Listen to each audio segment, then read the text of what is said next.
This is the final series in the Network Pilates Mat Work Fundamentals. So it's going to involve some side lying positions, including a side bend, as well as a push-up, a modified push-up, because this is fundamentals, and the standing roll down. So we're going to start with the side lying position. We're going to do some clams. So clams are a hip strengthening exercise. I'm going to get Georgia to use a head prop. So come on your side, please, Georgia. Bottom arm straight out and tuck that under your ear. That's it. Now, this is one way that clients feel comfortable, but I'm going to show another option as well. Can you lift up and put your arm straight out and tuck the brick in here? So you got two options. I'll leave Georgia in this option, but the other option is brick with both arms out. Okay. All right. Let's bring this hand down. Now, with the clams, we need the legs stacked up, heels squeezing together. Okay, this is an isolating exercise. We're isolating into the hip abductors and lateral rotators. So right in this area, it tends to get very strong once the clients start. So hips really still. Georgia, squeeze your heels together, and as you squeeze, spiral your top knee up. So you're going to see this movement is very small. The hip doesn't move, and then lower down. Good. Hand can just be resting here, just so it's nice and relaxed and shoulders don't grip. I am going to get Georgia to bring her arm up though, so you can see her hip. Not that I would have the arm up, but I want you to notice that as she is doing her leg work, the hip position is not moving. Good. So I'll just stand to give her feedback on my leg.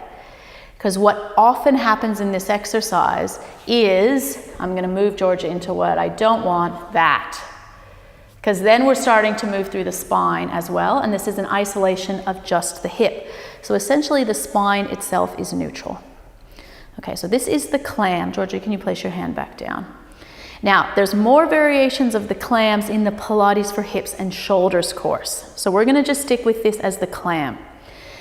Then we've got the side leg lift. So Georgia, straighten the top leg. I'm keeping the bottom leg bent because we're doing a modified version. Here, the top leg is just going to reach up and then lower back down. And again, reach up and lower back down. Good, keep going. Cueing here is leg long, okay? Not high. Long because we don't want to lose the length of the waist. Could you bring your arm back up for me again?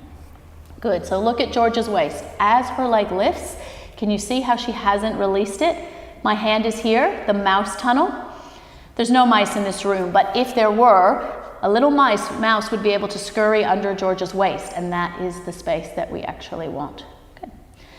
Now from here, you could add extra leg circles or forward back movements.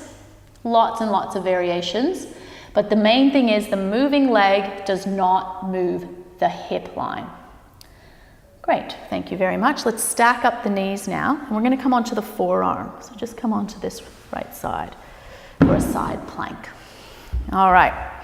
Now, this is similar to the series that we're doing in the Pilates for strength training. It involves scapular isolations to set up a side plank. So Georgia, let your shoulder just drop into my hand. Good. And then press away from my hand. Okay, so that is the movement that initiates the side plank. One more time, drop. See, no neck, here, neck.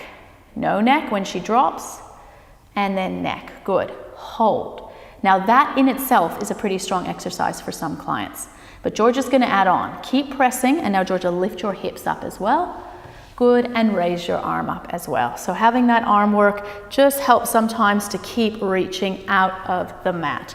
Good, hold, 5, 4, 3, 2, 1, slowly lower down and back. So a great isometric exercise, building into heaps of lateral strength for the clients. So that is called side bend, or sometimes called a side plank.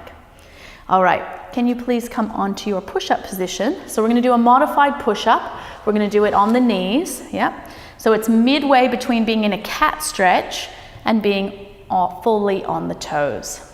Now Georgia's going to press away from the floor like we did in our scapular isolations. Her spine line is long and then she's just going to do a push-up. So just go slowly down and slowly up. So when you see her move, we should see that spine line remain the same. Down and up. Now in the other course, in the Pilates for strength training, we add some more funky timing and rhythm variations into the push-up. But this is just the basic push-up. Down and up. I'm doing it with Georgia's elbows back. Can you keep doing a couple more? But you might see people doing wider push-ups. I'm going to advocate for the more narrow push-up here, even though both are fine. Down and up. Now to modify, knees all the way in like a cat. So bring your knees into a cat shape. And please do 1 or 2 more push-ups. If you do the cat option, you're going to see the bum's going to look a bit higher than the head because you don't have as much space to work with. Down and up. 1 more and down and up. Good work. So really that's a push-up, but you're doing it with the intention of the rib cage position and the scapula position that we've seen in the other exercises. Finally, we're going to do standing roll down. So please stand up for me, Georgia. Come to the edge of the mat. Actually, no, you should come into the middle of the mat because we're just going to roll. All right. So the goal here is to create the C shape that we saw in the cat, but in a standing position. Now, many clients are going to need to bend their knees to do this. So I'm going to let Georgia go with straight legs, and I'm only going to get her to bend her knees right now if I think she needs to create the C shape of the spine. So drop the head. And then just slowly rolling down. Okay, so we'll be looking for that even C shape. She's going to keep her weight over her toes. She comes to her hang position, and then she reverses back. So the cue there is that the tailbone's dropping, the pelvis is going through posterior tilt, and then everything is re-stacking. Good. Now, Georgia didn't need to bend her knees, but I'm going to get her to show this to you with bent knees. So for other clients, they might need to bend their knees to slacken off their hamstrings, and then nod the chin, roll back down. Good. So that may create more movement for a client in their spine, and then roll back up. Now you can see with Georgia, she was moving nice and evenly down and up, but I'm just going to show you myself what happens a lot in this exercise. So you can stay there, Georgia, but I'm going to show this. This is what I see a lot. The client goes down pretty well, but then when they come up, they do this. So they've kind of broken that flexion articulation, and they've turned it into some kind of extension hinge position. Or they might even do that on the way down, like this. And then when they come up, they're like this. Okay, so we're looking not for that, but for the C shape. So if you look at it again on Georgia, and if I guide her, it's that chin to chest and that slow peel. It never changes out of the C shape, even at the bottom. Okay, even if it seems like the C shape is not as deep in some parts, it's still the C. When she comes back, she needs to touch my hand at every point. I'm rolling up, up, up, and that's a good way to make sure that the client maintains that C shape. All right, so that has been the series, including the side leg work, the side plank, and the standing roll down. And that concludes the exercises in the Network Pilates Mat Work Fundamentals.